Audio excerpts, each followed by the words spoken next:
It was cold and it was the end of December in 2022. We had lots of tomatoes.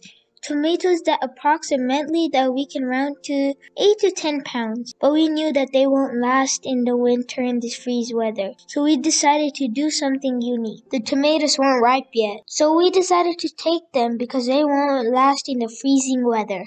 So we got the non-ripened tomatoes, put them aside.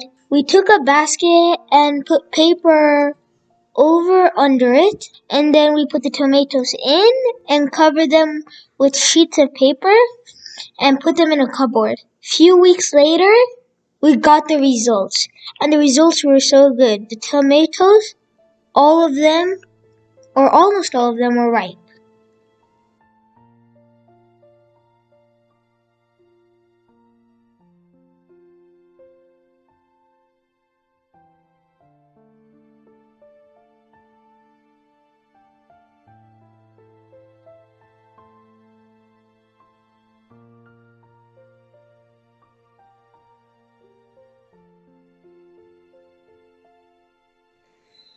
This was worth a try, and the results were good.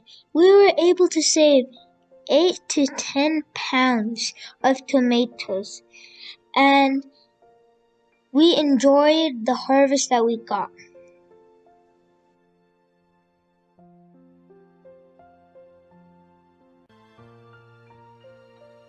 If we wait few more days, most of the tomatoes should be ripe.